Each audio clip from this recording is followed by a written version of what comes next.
D'abord, qui combattait Bandan à Londres. Moutou, Azouaka Bernango, Zaka Jibé. Mkolo Koutane, Sotunia, Ebisao. Ba musicien, ba Bimaki, ba Kangi Bango, ba Beta Bango, Jiba Benga, Bimet, Tala Boibo, na place. Ngat na Pekisaki, na Zui, ba musicien Jibé, ba continue en voiture. Après Yango, qui combattait Bandi. Moutafungoli biso miso papa qui seke. Toko bunda po papa qui seke d'États au pouvoir. Toko bunda contre Kabila. Façon de au travail, na entourage na. Mais Kabila il le plus. Fatia c'est na pouvoir. Pays mo travailler en accord.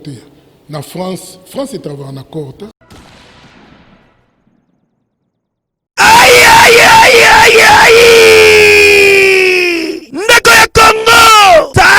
Agence ya voyage pe immobilier oyo ezali na assurance ya kitoko yango yo. Agence Orso Traveling ezali na ba service mibale ya liboso. Service ya voyage oyo soki okoti okokuta bazali koteka ba billet ya voyage nyonso. Pe lisusu bazali kosalisa bato assurance awa joli kitoko na ndenge ya defwa te. Tuna ngai nini assistance ya visa awa nde bosolo ezali po bakolandela o joli kitoko ti okozwa visa na yo pe osombi billet na yo oke pepele mobimba ti na destination za kokindi.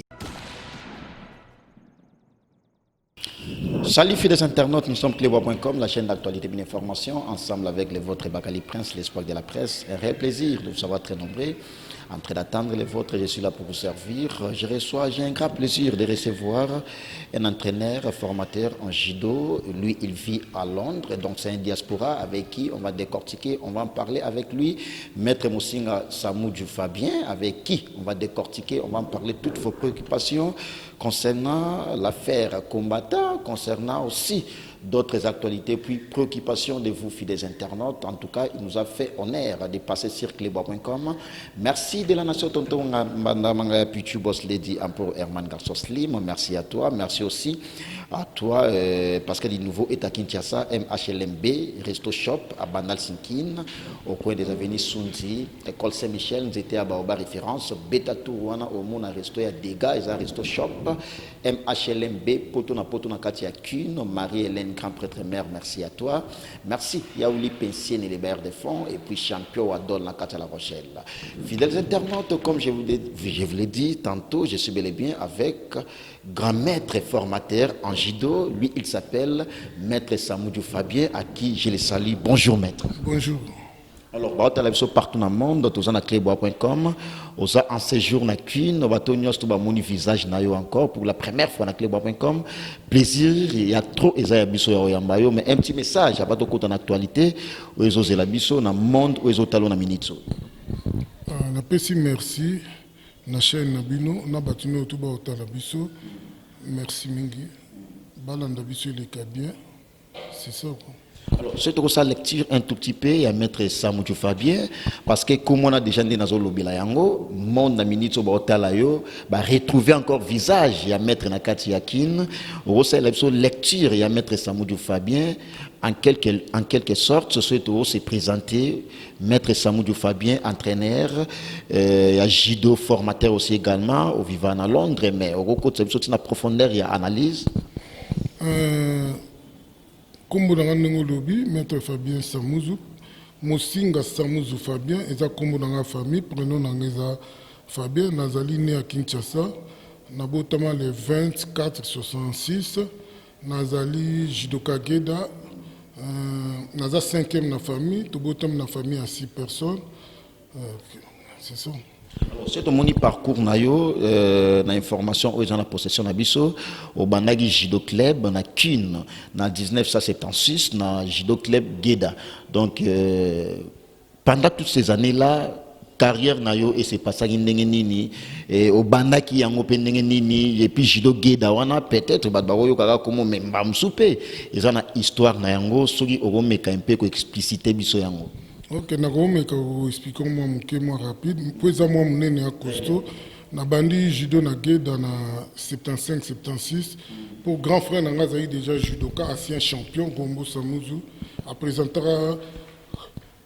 Zaïre na époque na jeu francophonie na 19 na jeu olympique na 80 na États-Unis. Grand frère na nga à partir na on a côté judo na simana na Geda na ngamone au la carrière na âge de 17 ans na déjà retenu une équipe à Geda na Congo bunda na Geda à âge de 17 ans na une équipe nationale à Congo.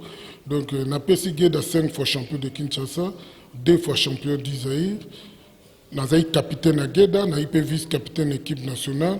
Donc na l'époque na mso na parmi les meilleurs judoka à Congo. Donc il y a qui sont encadreurs à Geda à l'époque, il y a des juniors na zoki tango formé batebele mais muto alaksanga judo il faut beaucoup bokomba itangonda auto ekokufa ba 2 ans ndala coach na bino yeta zai coach na so maître na ngai talaksanga judo. De ce qu'on comprend bien Geda ezalaki parmi ba club influent ya kin et puis ba club ezamaki no so la sport wana ozala considéré ozala na discipline moko approfondie. Geda eza ko à Barcelone eza ko à Real et alors quoi Chelsea ba grande équipe de na Congo. Il y a 2 clubs, un club à Makassi et 2 meilleurs clubs, ils Geda na Barumbu. Club où ils ont star, c'est Geda. Geda te yé na makamu que judoka za la star, judoka za na modèle, judoka za na ndebo monde, judoka proche ba musicien, judoka za na valeur. Wana c'est Geda. Geda yé na esprit ya toza na poto. Biso bana judoka, toi na modèle mo na Geda, et qui différent. Yango mon même ba style na biso époque na biso to mo mystique. Donc judoka Geda ba contribuer à l'histoire à Paris pour ils à Paris pour la libération à Paris. Tous ces paramètres-là, tout le monde a déjà que Ozala qui est très bien formé, parce que on a déjà des clubs wana, et Zala club moko influent, donc c'est aussi Geda, aussi pena judo club ya Barumbu, parce que ça va commune où ils que bas sportif, bah outa na moi trop, Barumbu ils en a histoire d'ango, mais comme tous le bela Geda, place formayo, tu as été 5 fois champion de Kinshasa, 2 fois champion du Congo à l'époque Zaïre, c'était passé comment, on met un peu aussi lecture, il y a procédure wana ningi Ozala champion. Il y a Kin 5 fois, j'allais dire, et puis 2 fois champion du Congo à l'époque Zaïre. Histoire on est histoire mon pour les gens comme Bunda, Barumbu te dominer et gagner ba coupe belé bon. Pour les parmi ba club où gagner ba coupe belé Saint-Paul. Donc il faut qu'on reconnaisse en gros leur génération ba grand frère namso ba maître Choro ba Gastino, ba Ifabok, ba Tozo, ba maître Bibo, ba Elonga.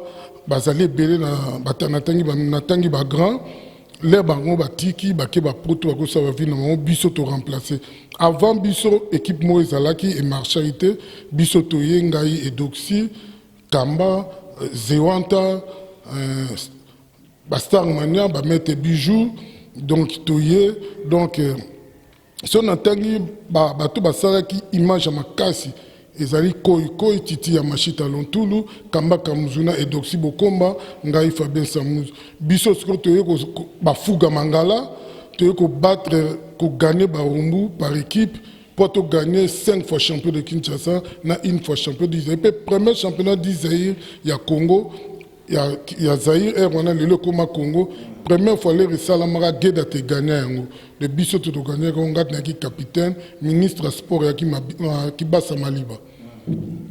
Basa Maliba o ya IDPS. O IDPS c'est hasard parmi ba 13 parlementaires.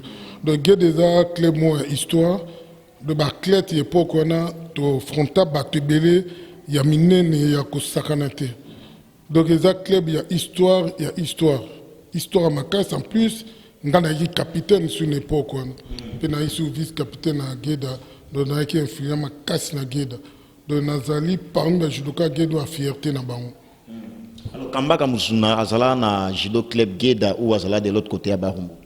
Kamuzuna na Geda to Kamba bedoxy ba Zewanta ba koi ba muzungu biko les grands barbares donc tout ça qui bisoto équipe moko Barumbu peza qui na ba judoka na bango ya makashi ma Michel Bamboyo. Est-ce que génération na nyostu o tangi ba komona bango bazati lelo to père de Kamba ils a passé moi ça la biso passe makashi to père da fuga toperda bato ebele ya gede ya makasi mais oyo bamaster na nga fuga na kamba baza te. Une question de curiosité par rapport à Banomina, il titre 5 fois champion de Kinshasa, 2 fois champion du Zaïre, Lelo Congo. Secret nayo ezalagi nini pour que o emporter ba titre wana za travail ou ndenge ezala kaka ndeto yo kaka na sima ya travail pe mo eloko mo bo ezala na sena wana et surtout beaucoup plus bino ba sportif ba mekaka mpe ko identifier bino bo ala pe mo ba toma systématique, c'est-à-dire qui c'est quoi? Bon, je crois pas que kisi. Bon, ngai na osa judo ya sentiment au grand frère nanga salara njamba pesi grâce et répondre ndenge répondaki. Les entraînements, on s'entraîner trop, bateau baebi, judo zaki na olingango tellement trop. Na pendant que tu vas boyango parce que na on négligé classe pour na judo. Donc on zaki lino nzamba lingaki na landa pour ezala bongo. De judo sala o ekoki ko sala ezaki cité entraînements.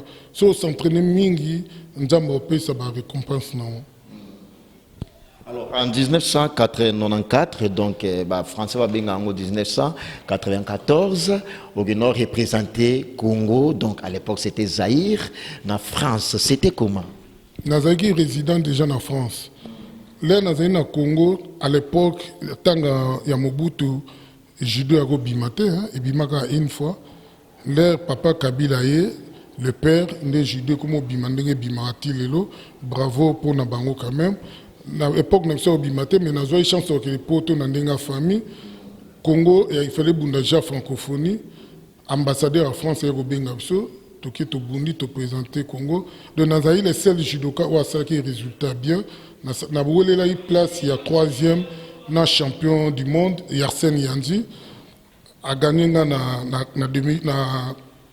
tolé un titre à 3e place, il a gagné ngai, donc il a la 5e, il a calculé bas point, donc il a les seuls judokas congolais, où la bande ko basculer mundele penda ipon. De tous les biso tu n'as pas. Les judokas congolais. Ah bande ko basculer mundele penda ke mundela koya.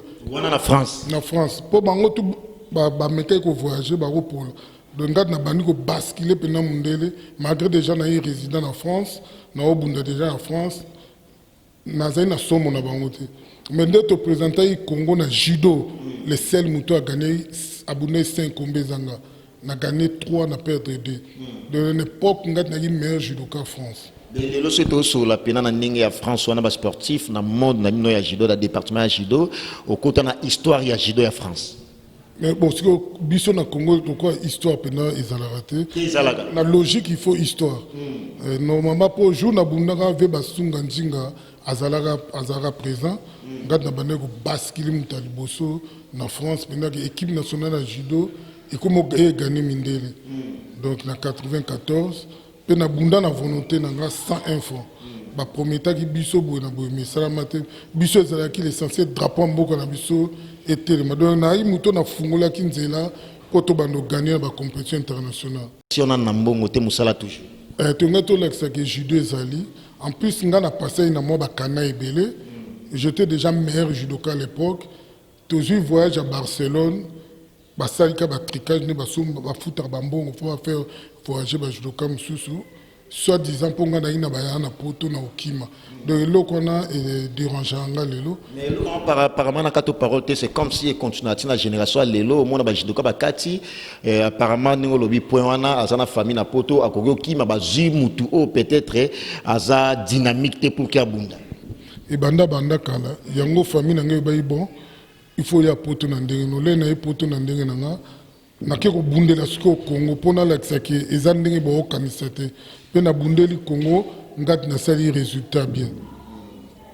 Alors la même année on a toujours au salaire de déplacement en Suisse et ça là toujours na cadre ya musala. Non na cadre ya musala te pour na trop jeune. Là na fin na France makambi marcharité na vie na so poto pour na ba séjour na ke ko tenter ko faire na Suisse pour na ngunda.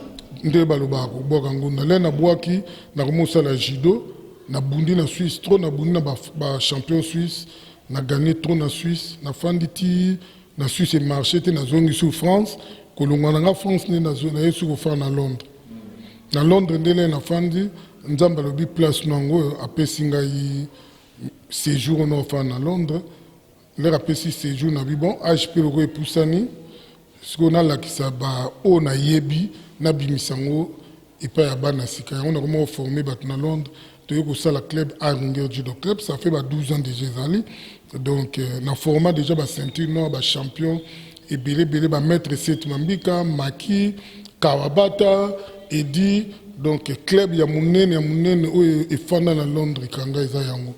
Alors par là présent il y a club nayo oza présentement et puis pays nayo oza résident oza Londres.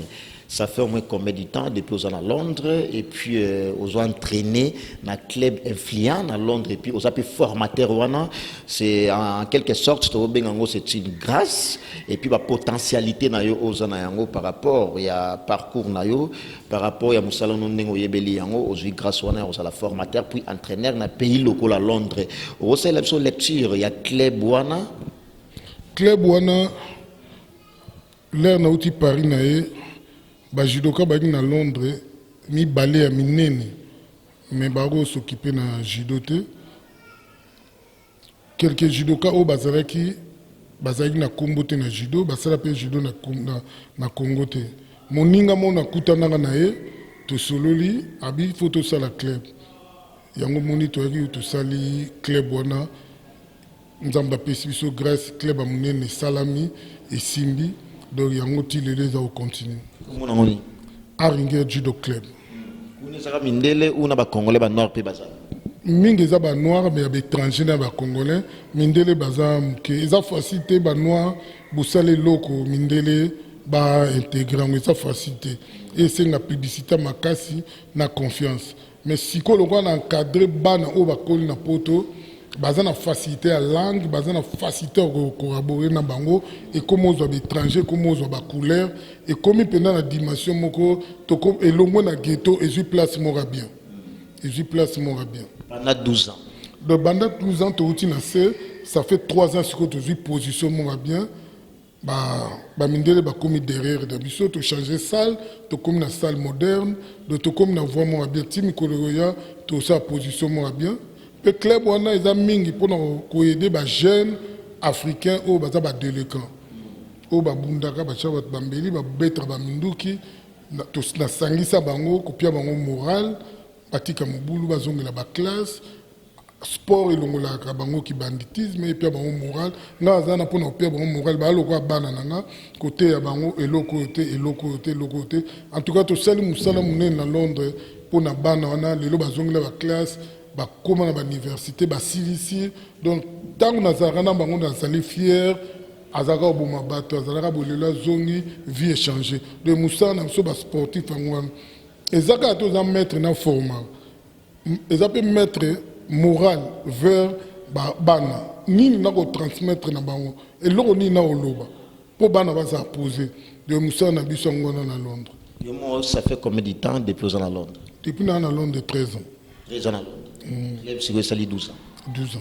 Merci beaucoup, fidèles internautes. Il s'appelle Maître Samoudjou Fabien. En tout cas, c'est un grand plaisir pour moi de savoir un grand parcours d'un Congolais résident à Londres, donc en Angleterre. Merci de la nation Tonton Banamanga Pichu Boss Lady pour vous qui venez à peine de nous suivre. Je suis là en face de Maître Samoudjou Fabien, avec qui toujours ça toujours entretien, toujours sur le domaine. Il y a sport parce que Bakali Prince, il y a Marabatunios tout. Il y a comme Maître Azana Kin en séjour na Kin, on a le passage. Séjour et au légal inaperçuté, il faut na parce que c'est un grand dans le domaine nabiso ya sport beaucoup plus il y a judo club nega boyo qui a meké un peu expliciter biso certaines zones d'ombre. Merci à toi l'homme des immeubles Teams Kabengé le bon séjour à Kinshasa. Merci aussi les vieux chacha Richard Moutombo et des retours déjà. Il y a Gauthier Mascotte leader il y a Londres. Merci à toi maman Emiline Zemba. Il y a tous Pépélé Mbetolo ma maman Vicky Mbelani na Londres grand prêtre merci à toi et puis Socrate Ouombo na Londres toujours. Merci Hervé Mambeke, para-français, Yannick Mambeke, para-belge. Merci. Alors, parlons à présent il y a la particularité, en fait, il y a sport. Toebi, sport est influent, judo, toebi boxe pour ce karaté, mais sport est un peu moins influent, il y a boxe, na judo. Par rapport, il y a sport, on a tout comprendre particularité, il y a sport, na sport. Bon. Différence sur le sport par sport, ils sont partout. Mais judo, ça fait longtemps, ils ont un rôle de football, après football judo, après on joue boxe. À l'époque, le karaté, tout un tennis, le sport et mais en général, sport, ils ont des mots. Ils ont une fédération et la biso. Ministère à sport, ils ont la biso. Pour le sport, ils ont un succès, ils ont un power, ils ont un punch. Ngapo nangana olinga ezala, le sport, il y a bitumba, même il y a bitumba, ba soutenir en ils ont un top. Même le judo, ils ont un top. Mais conditions, c'est ça, c'est vrai. Boxe, c'est un top. Est-ce que les conditions sont bien? Ils ont bien. Donc, le ministère du sport, il y a des conditions, il y a des sportifs. Même il y a judo, l'équipe nationale, il y a un centre, il y a judo, il y a un équipement. L'équipement est salité. Si du Congo, ils ont varé.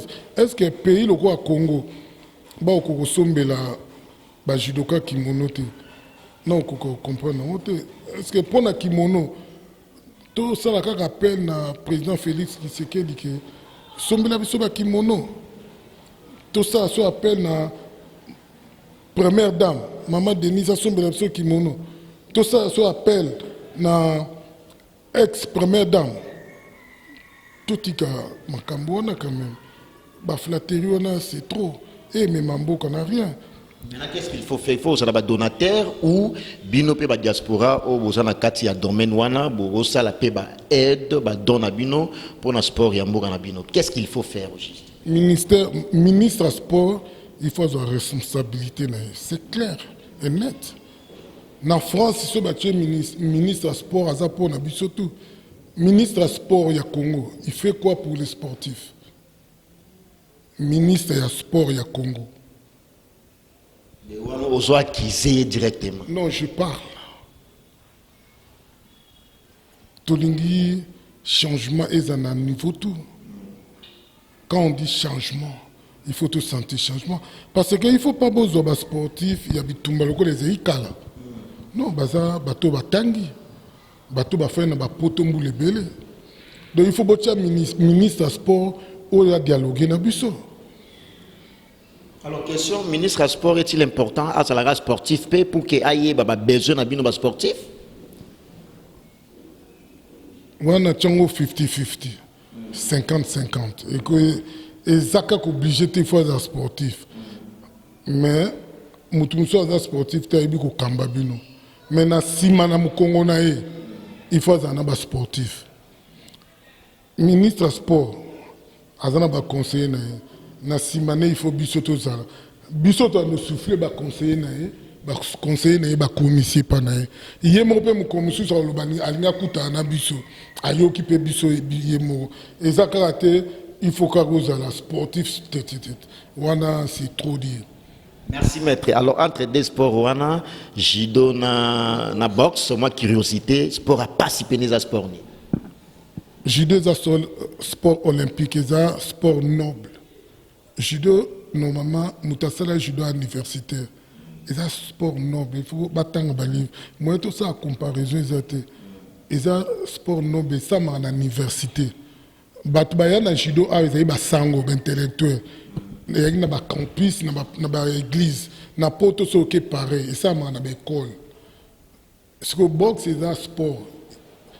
Dans les Jeux olympiques, il y a un coach qui est un boxe professionnel. Comparaison dans moyen salama, et boxe c'est un sport professionnalisme au rose judo c'est pro azate. Mais ba pays organisé, ba on ba bine ba récompenser ba valeur na bango. Mais boxe c'est un sport à passer. Physiquement il faut très fort travailler judo pareil karaté. Côté à passer non tu as passé. Merci. Alors, par rapport, il y a autre sujet aussi également, nayo qui parcours nayo, des idées aussi par rapport il y a sport nayo au salaka au exercice au judo et puis des idées par rapport il y a boxe parce que nous sommes sportifs et ça sport moko pour na ko kende bitumbate en vain et ça sport moko pour na ko se protéger et puis ko édifier pe batu sur ces. Alors, lelo to comme on a bino ba sportif mingi bozana diaspora beaucoup de phénomène combattant. Phénomène combattant, na toyebi ba sportif peut influent bazana kati ya phénomène wana. Orosa la lecture ya phénomène combattant par rapport ya ba sportif au bazape na kati. D'abord qui combattait Banana à Londres. Et Banana Mboko na Fanda, pe na Tottenham. Ketu bayaka kuna. Non, non, n'est pas quoi n'était. Ils allaient qui, 2005. Banana à Londres. Dernier voyage à Jiba Saran à Londres. Donc, qui combattait Banana à Londres. Au Kamamouté Panzani Mokimumba. Posé contre la politicien. Et Banana à Londres. Moutou, Azouakra Bernango, Zaka Jibé. Mkolo kutane so tunya oyebisa ba musicien na ba bimaki ba kangi bango ba beta bango jiba benga bi mettre tala boybo na e place wana ngat na pekisa ki na zui ba musicien jibe ba koti na voiture après yango qui combattait bandi. C'était quoi au juste? Politique et au marché. Des politiques les ba musiciens faut pas subir yango. Ba musicien parce que ba selon combattant. De ce lobby, non? Bon, moi je ne suis pas combattant, mais naza moi naître. Pour nga naza combattant awa, batonga naza na milieu. Nga quoi papa na Londres, na solo rana batutu. Selon bango de na solo rana bango. Ba pesa ki ba exemple ba musicien ko ba Isundu. Ba Alpha Blondy. Bato ba ye bana. Bato voix na bango bimaka. Bato mokile yo kaka ba côté la ba petit peuple selon bango eza ba musicien na biso bango côté la ba grand monsieur selon bango parce que peuple oyo somaka cédé na bino oyo emonaka pasi bakokufa bana nzala bango yango moni bata poto bamonaki ke bato baza honnête te bango lokola bino bokotela biso te bokotela bato baminene bofanda na bato minene yango moni eloko wana esalama bon nga personnellement na passé vie mingi na bamusicien naza parmi bato bafanda na bapapa wembamba lebele la garde rapproché na ye te nga na ikara moto na korabora na ye makasi po kozala garde corps rapproché ne lenkuru akokofutanga te logique. Vous comprenez? Mais à l'époque, à Salana, Mbongo, parce que Mikil y en a succès à la fou. Mais là, vous avez déjà na poto na France, na Salara. Salaire, on a la Salaka, et vers le c'est mon vieux. Vous comprenez? Mais c'est juste un ça va coïncidence, mon intervention, mon sécurisé, ça non, c'est passé bon. Il faut naé, nanga roulate naé, nanga façon naé. Ce qu'a Robert na osala, beaucoup touché, était beaucoup comme kata. Il y a bien une équipe, mais qu'on a bodyguard naé, on a des salamatés pour mais sera proposé que dans nos photos 10 000 francs français par mois, je peux travailler. Même tous les musiciens seront à Foutanga. Il n'y a pas de son métier. Mais viens toi coopérer dans des sous dans acte arriver dans les vivre trop baredi. Les musiciens belé na coopérer dans mon même jibe et belé. Pour les musiciens qui bongo, batmusu ba sepela tepo, ba mona loko ba musiciens ba la chaque petit peuple. Pour net bana poto vi na bango pasaka musala ba musicien wengele reko ya Koffi Olomide papa Wemba ngai pasi na ngeza ba Ferré Beritier ba Fali ba Fabrigas ba jeune lelo logiquement bon ba na problème te hein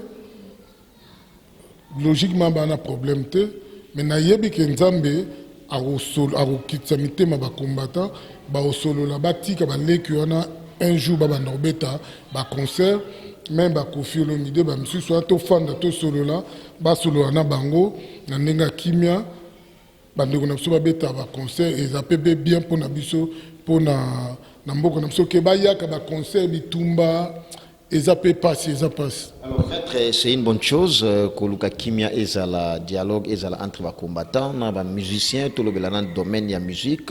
Mais dis-moi, aux anakin en séjour, aux ala peine à poto, au lobby, aux ala neutre, aux sola na combattants, aux sola même, na tobaza non combattants. Alors, au yebi déjà fondement, yamakambu yango. pourquoi pas komeka un peu komema combattant même na raisonnement ya likambo parce que si j'ai mingi toyebi bango ba interpréter après que non ba musicien c'est ba ya ki ba ya poto ils ont beaucoup plus pour na obebisa bana na bango na bas na bango parce que musicien aza apolitique. Pays sans la culture, pays qui est de libosoté. Musique wana yangonde ça la défense et bundisa la culture na biso ya mboka. Mais tant on besoin étouffer yango, bino bozana étant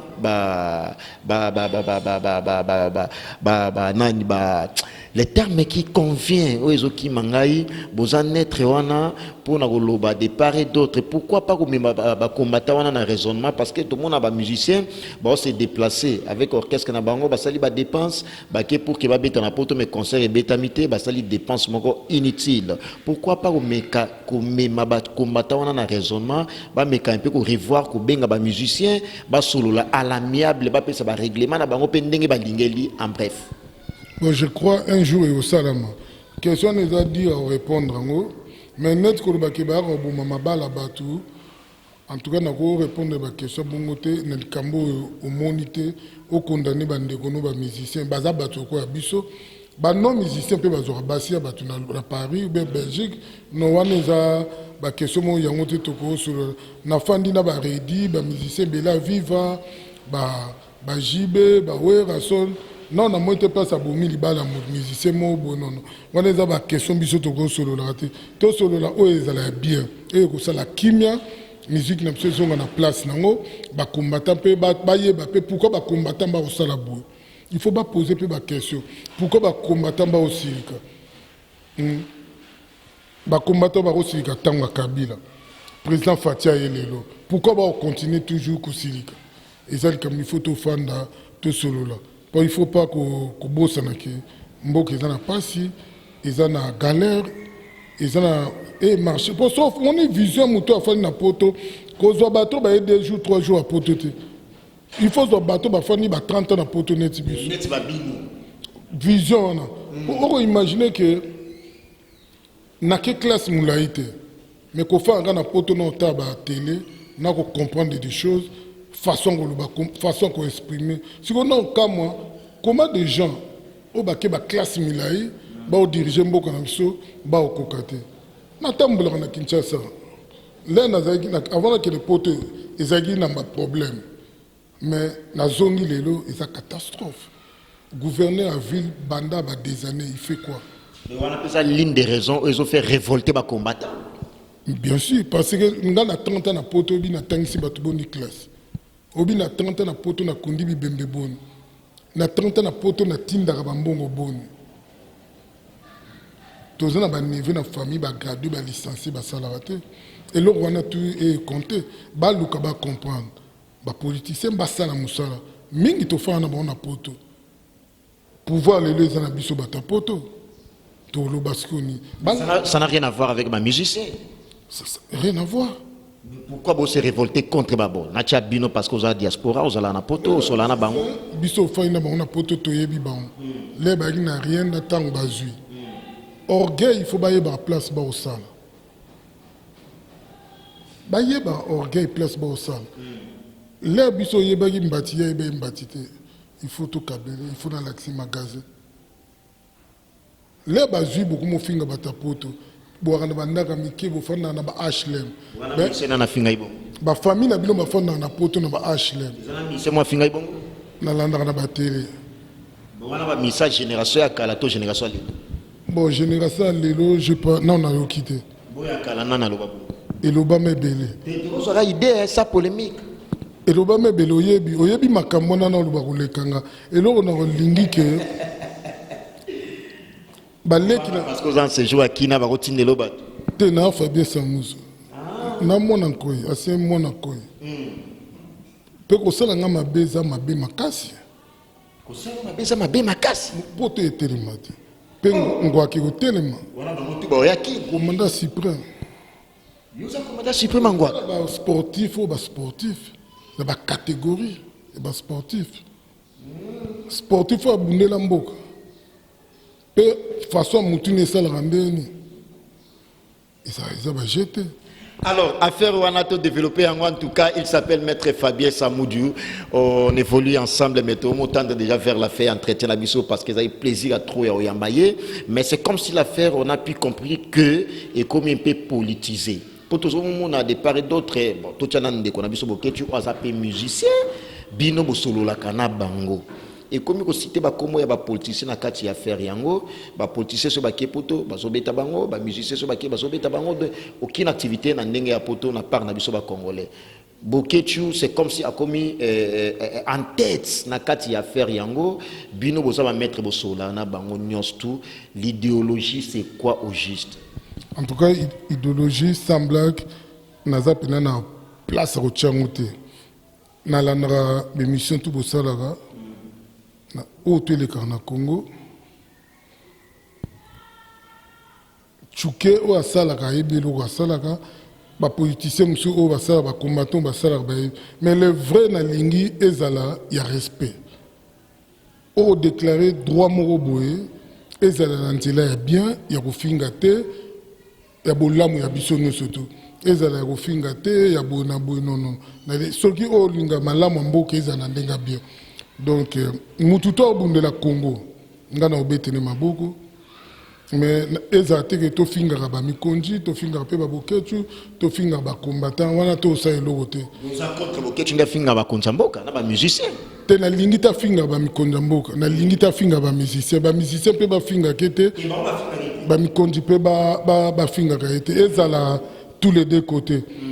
Donc ezandengwa donc na côté de boketu te na côté de banete ngai problème na ngezali ngana net na ka sportif na soutenir mututo au sa malamu to sala malamu basala malamu po bakangisa batu minoko problème est simple po ba boketu bakanga po ba combattant na bakanga ba combattant na yo kanisi ba ine ba combattant na bato idepest c'est papa qui sait qu'il a fait le monde là mutafungoli biso misu papa qui sait que Bunda pour papa qui sait qu'il a au pouvoir.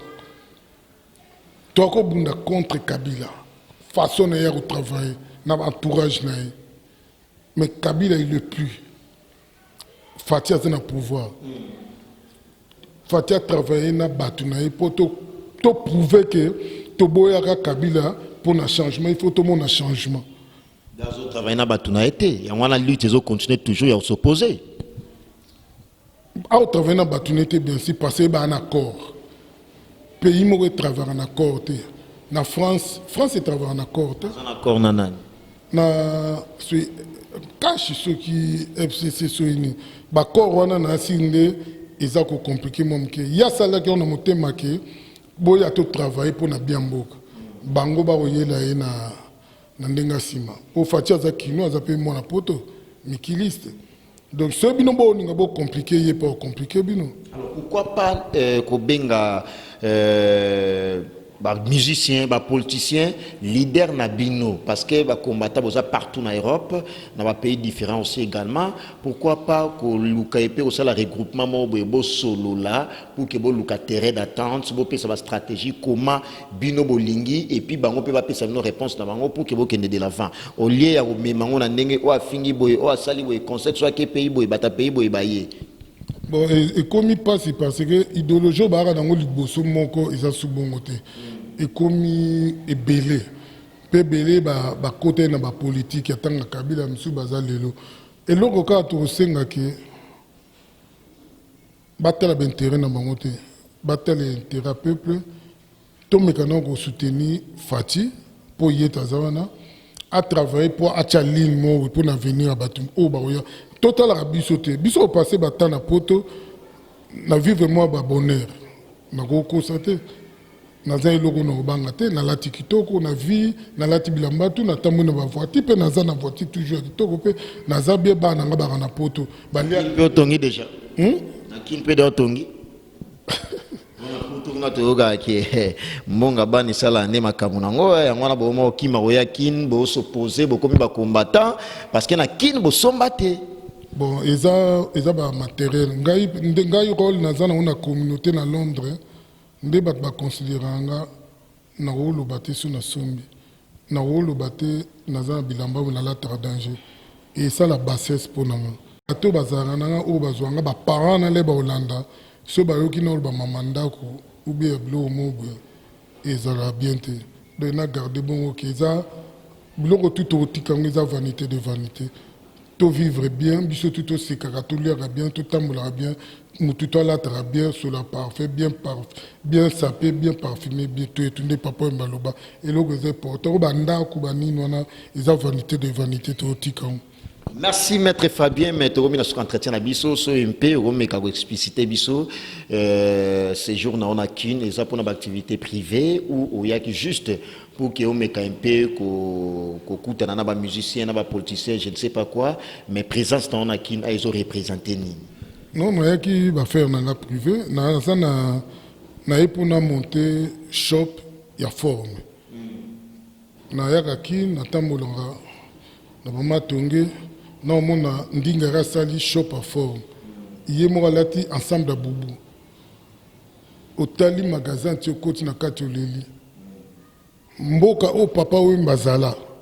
Babelela ke king ya forme. Ba kester, ba jibem piana, ba musicien belé Congo ba kata kitoko ba marqué na monde. Na Congo to na shop te. O muta ko sombelamba. Yango siko na fa na bino il faut na osa shop. Il faut que jean est caressé.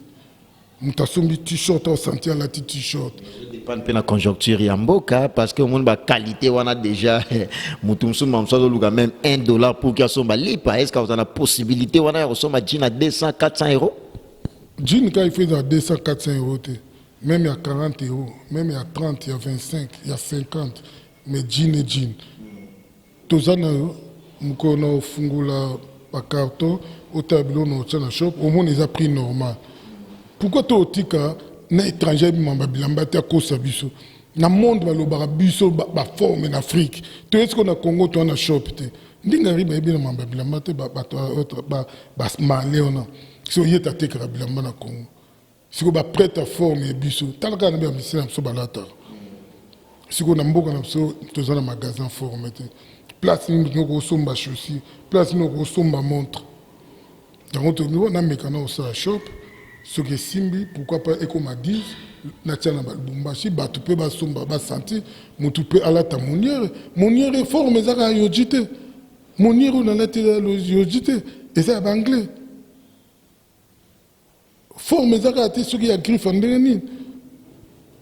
Mais tout ça dans le shop, tu pas sombi senti, à sombi sengla, à sombi slip, il y a Max Spencer. A sombi pe gomme, chaussettes, il y a Paul Smith. Mboko babele le rabiso ba saper, mais toi na shop te. Nzamba pe sa makasi na meka osala idango. À part ngo ba idée monsieur eza un jour tout ça ba entreprise ba ça ba zo misala. Ba to ba osala te. Ba bongisa douane et faciliter biso tout ça makam. To aider mokili ba zo misala, ba za pe na ozana idée salaire au moins poto comment na ko balancer ngo. Tu as combien de potes sur ton bando yawa, tu sali babiloko mike tu bénéficier belé. Biso tu as chance parce que na otambola au monde va le jeune sapeur na Congo. Congolais Brazzaville tonga au défilé mamba bilamba. Au senti comment il est habillé. Au monde va congolais so babenga ba japonais. C'est pas mentir. Merci maître, en tout cas ça n'est fini, tu as mis pratiquement sur entretien à Bisso, l'homme des immeubles Chims Kabenge, les Moutunayo, petit frère Nayo, Azotalayo, l'homme des immeubles Bon Séjour Akin, Chims Kabenge, les Amers de la Té, Vicky Mbelani Baotalayo, champion Adol, président d'homme na Lille Mokonzi à Lille, Bazotalayo, et ça a plaisir à trop, Yaroyambayo na clébois.com, et puis la présence remarquable d'un artiste et musicien, évoluant au sein du groupe Latim Ouat, alors que c'est cher à hériter, Watanabe, mais c'est les chanteurs Bon Séjour à Paris, Jires Foudre des Niances. Merci pour l'assistance. C'est un plaisir à trop. Yaoyamayo, Maître Fabien Samoudio. Merci, na CP Litro.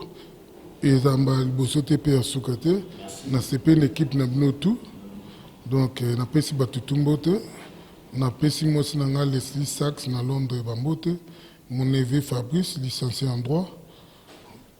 Neveu Nanga Maître Mbassou, champion Yalour, imbattable na Congo, incomparable. Le véritable star à judo. À copier maman de Koulaba Onkene. Oui, moi, la mère, la landa mère. mono ngambe maître mbaso seka landa bino. Ah, ça a continuité. Na pesi maître Giga Samuzu coach équipe nationale. Na pesi ba judo kato a Congo Mbote, ba maître Nono, ba tunyo surtout. Ces jours na yeka ake na osale loko boye ba EDP judo, ba sportif tout bazala bien. C'est ça, Mboke Tamboula Malamu, président Fatih, famille Naé, famille Maman Denise, sœur Naé, tout frère Naé à Londres. Donc, c'est ça quoi. Merci en tout cas, maître, de nous avoir répondu aussi à l'invitation d'Abisso par rapport à passage dans onaclebo.com.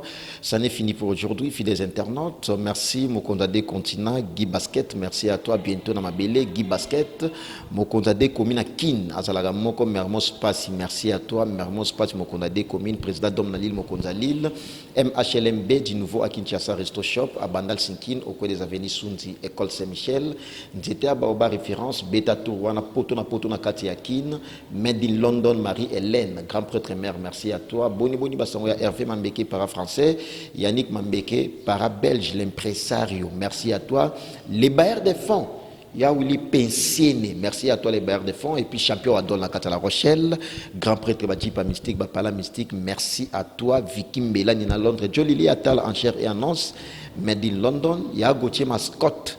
Made in London, grand frère propre, leader à Londres, à Gauthier Mascotte, Maman Emeline Zemba, Maman Emeline Zemba, Socrate Womo de London, merci grand frère propre, Socrate Womo, merci à toi.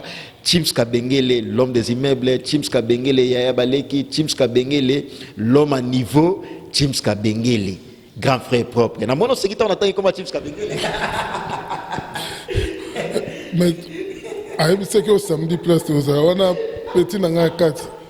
Patron. Patron Sam. Kabay, combien de kilos? En tout cas, de la nation Toto Malamanga, Pichu Boss Lady, merci. Encore Herman Garçon Slim, merci Nantes pour de belles images. Et au prochain numéro, je vous retrouve avec le même plaisir. Au revoir, bye bye.